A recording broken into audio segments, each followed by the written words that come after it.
अब अपन question number 5 पे चलते हैं। क्वेश्चन नंबर 5 क्या कहता है कि निम्न समुच्चय को सूचीबद्ध कीजिए। ठीक है, तो सबसे पहले हमने समुच्चय लिखने की दो विधियां पढ़ी थी। हमने पहली जो विधि थी वो थी रोस्टर रूप। रोस्टर रूप का दूसरा नाम था सूची रूप था।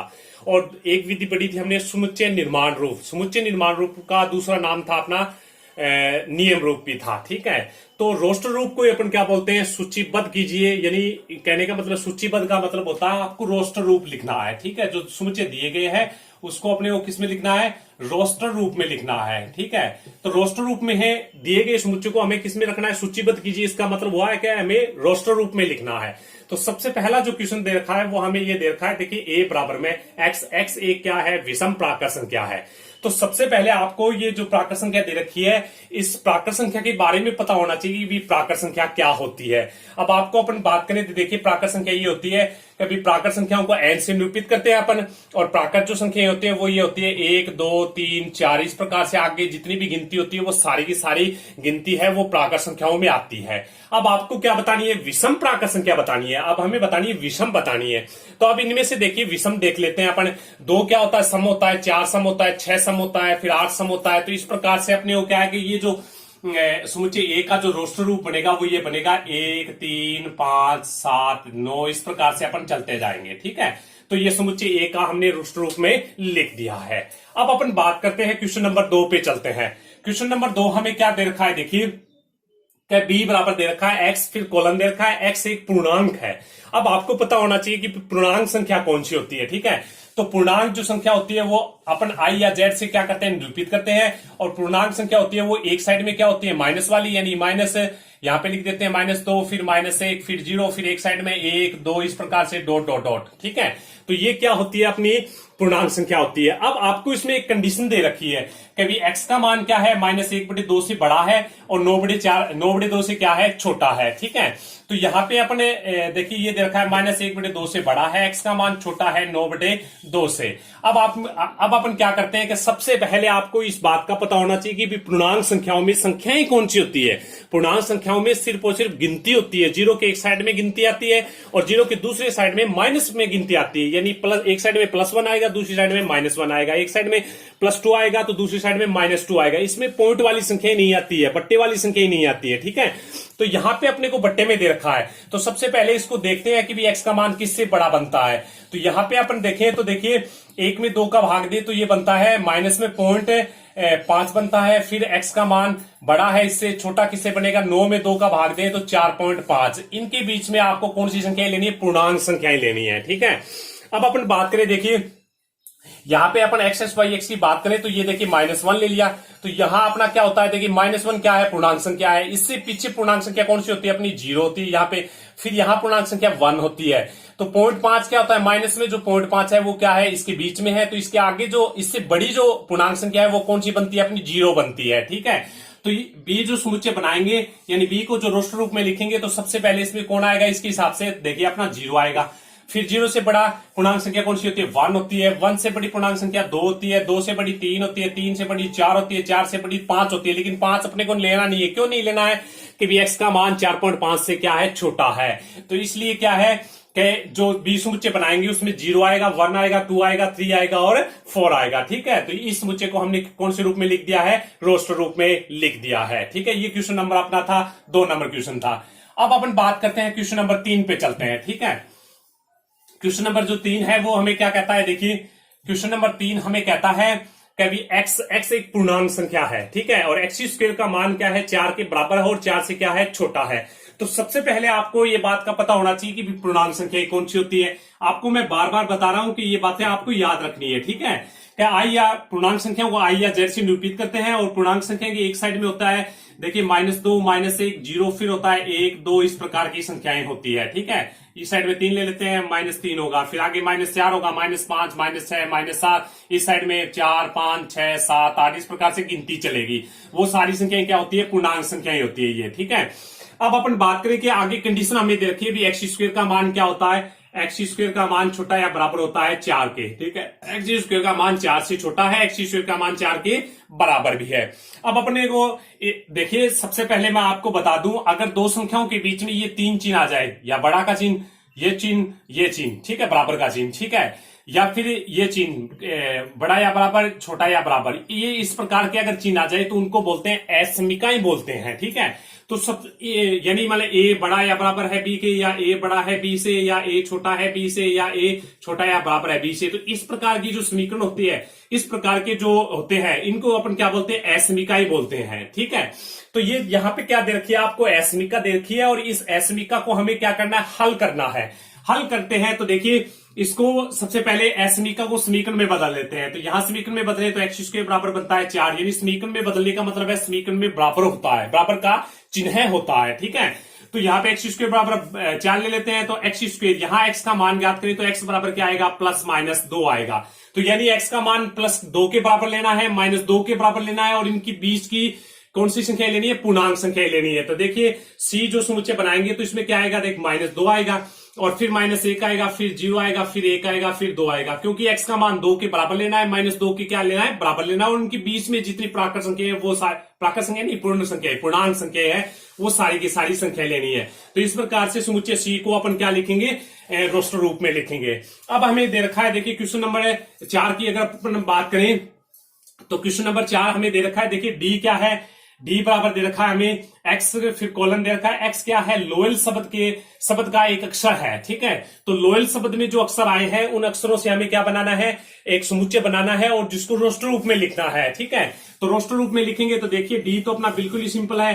तो इसमें आपको पता है अभी शब्द के अक्षरों से अपन समुच्चय बनाते हैं, तो क्या करते हैं, क्या भी मंझले कोष्ठक का प्रयोग करेंगे, मंझले कोष्ठक का प्रयोग कर दिया, फिर अपन क्या करेंगे, क्या भी एक अवयव को एक ही बार लिखेंगे। तो देखिए एल एक बार आया, एक बार लिख दिया, ओ को लिख दिया, ठीक है, फिर वाई को लिख दिया, फिर क्या लिख दिया, ए को लिख दिया। एल 2 बार आ रहा है तो 2 बार, कोई भी अभी आता है चाहे 2 बार आओ चाहे 3 बार हो, उसको एक ही बार लिखा जाता है, अवयवों के बीच में कोमा लगा देते हैं। तो ये अपना कौन सा रूप बन गया, रोस्टर रूप बन गया।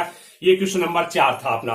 अब अपन आगे थे क्वेश्चन नंबर 5 में, देखिए ई बराबर क्या दे रखा है, एक्स दे रखा है, और एक्स के आगे कोलन, कोलन में आगे दे रखा है एक्स वर्ष का एक ऐसा महीना है जिसमें 31 दिन नहीं होते हैं। अब आपको ये पता होना चाहिए कि वर्ष में 12 महीने होते हैं, उन 12 महीनों में कौन से महीने में 30 दिन होते हैं, कौन से में 31 होते हैं, कौन से में 28 होते हैं, इस बात का आपको पता होना चाहिए, ठीक है। तो सबसे पहले अपन बात करते हैं, देखिए जनवरी में 31 दिन होते हैं, फिर होते हैं फरवरी में 28 या 29 दिन होते हैं, मार्च में होते हैं 31 दिन, फिर होता है अप्रैल में होते हैं 30 दिन, फिर होता है मई में 31 दिन, फिर जून में होते हैं 30 दिन, फिर होता है जुलाई में 31 दिन, फिर अगस्त में 31 दिन, सितंबर में 30 दिन, अक्टूबर में 31 दिन, नवंबर में 30 दिन, और दिसंबर में 31 दिन। अब आपको ऐसा महीना बताना है जिसमें 31 दिन नहीं होते हैं, ठीक है। यहां पे लिखा हुआ है नहीं होते हैं। तो अब आपको देखिए जो समुच्चय ई बनाएंगे वो क्या बनेगा अपना, कभी समुच्चय बनाएंगे, वो समुच्चय क्या बनेगा, देखिए जिसमें 31 दिन नहीं होता है। तो एक तो कौन हो गया, फरवरी हो गया अपना, फरवरी, ठीक है। दूसरा महीना कौन सा होगा अपना, अप्रैल हो गया, तो ये आ गया अप्रैल हुआ, ठीक है। और फिर आगे कौन सा हुआ, जून महीना हुआ, जून हुआ, ठीक है। इसके बाद में कौन हुआ, जुलाई, अगस्त, फिर आपको लेना है सितंबर, ठीक है, ये हुआ सितंबर, ठीक है। उसके बाद में अपन बात करते हैं तो देखिए नवंबर, तो ये अपना समुच्चय बनेगा, ठीक है। यानी ये क्या है कि ऐसे मतलब कि वर्ष के उन महीनों का समुच्चय बना है जिसमें 31 दिन नहीं होते हैं। तो एक तो हुआ फरवरी, फिर हुआ अपना क्या फरवरी अप्रैल हुआ, फिर हुआ जून, फिर हुआ सितंबर, फिर हुआ अपना नवंबर हुआ, ठीक है। ये क्वेश्चन नंबर 5 था। अब अपन क्वेश्चन नंबर 6 पे चलते हैं। देखिए क्वेश्चन नंबर 6 हमें क्या कहता है क्वेश्चन नंबर 6 हमें बोलता है कि देखिए एफ बराबर एक्स अंग्रेजी वर्णमाला का एक व्यंजन है जो के से पहले आता है। तो आपको क्या करना है कि के से पहले जो जितने भी मतलब के से पहले जो वर्णमाला में जो आते हैं उनको लिख दिया। के से पहले कौन कौन आता है उन सबको लिख दिया। तो देखिए ए को लिख दिया, बी लिख दिया, सी लिख दिया, डी, फिर ई, फिर एफ, फिर जी लिख दिया, फिर क्या लिख दिया, एच लिख दिया, फिर आई लिख दिया, फिर क्या लिख दिया, जे लिख दिया, फिर क्या लिख दिया, जे, फिर क्या आ गया अपना के आएगा, ठीक है। तो के से पहले की बात चल रही है, तो के पहले जितने भी अक्षर होते हैं उन सबको लिख दिया हमने, इन सबको लिख दिया। अब इनमें से व्यंजन कौन है उनका समुच्चय बना दिया। देखिए समुच्चय नंबर एफ ऐसे बनेगा कि ए अपना क्या होता है, व्यंजन होता है, क्या होता है, स्वर होता है, ए ई भी स्वर होता है, फिर आई भी क्या होता है, स्वर होता है। तो इन तीनों को छोड़ दे तो बनेगा बी, सी, डी, एफ, फिर बनेगा जी, और फिर बनेगा एच, फिर क्या बनेगा जे।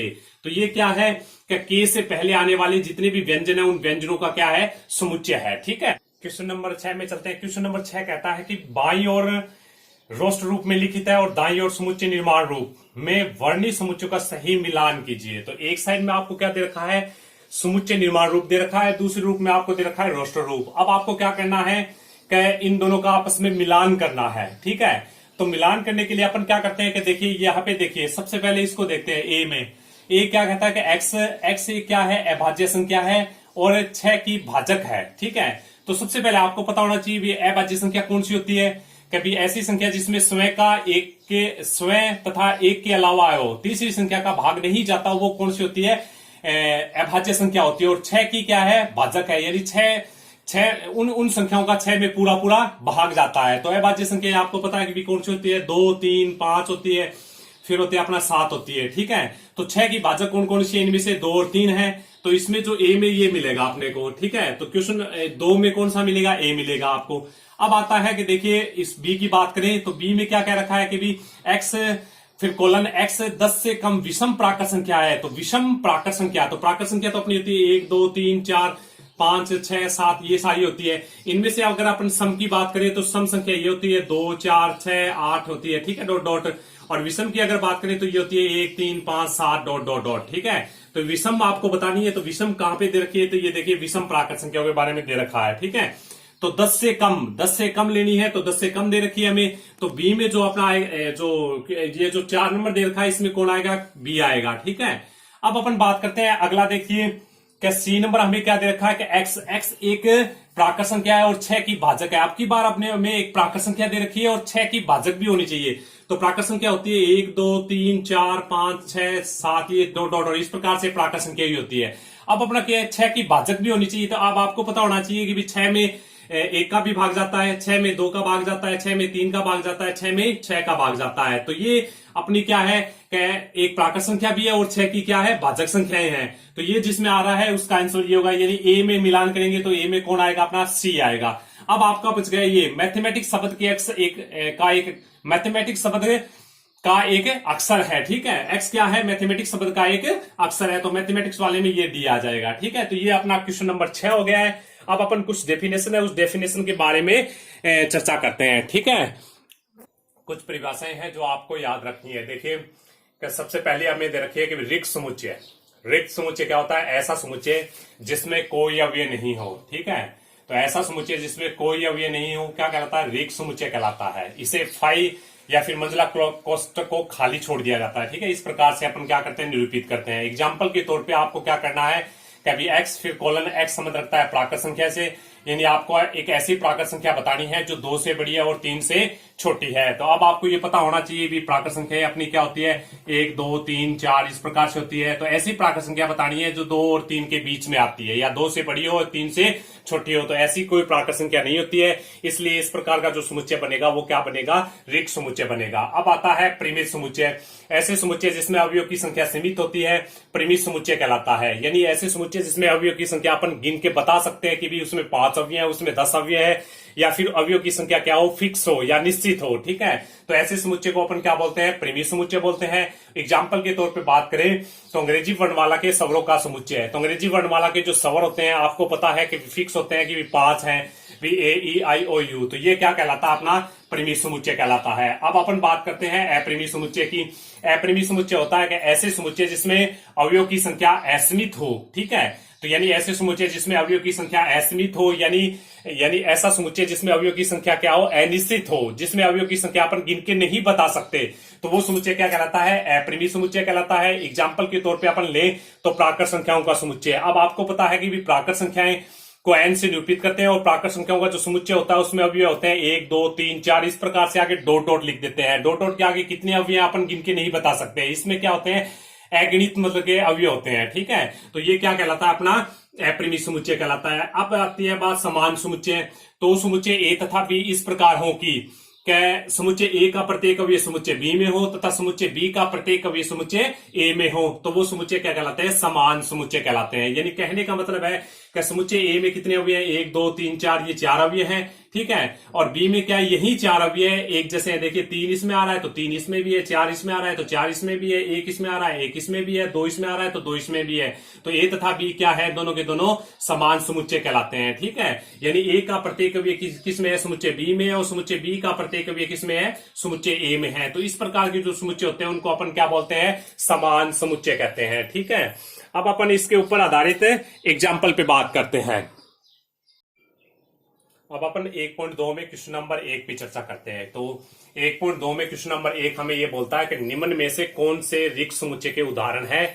तो आपको यह बताना है कि भी जो नीचे दिए गए जो अपने को समुच्चय है उनमें से कौन सा रिक्त समुच्चय है और कौन सा रिक्त समुच्चय नहीं है।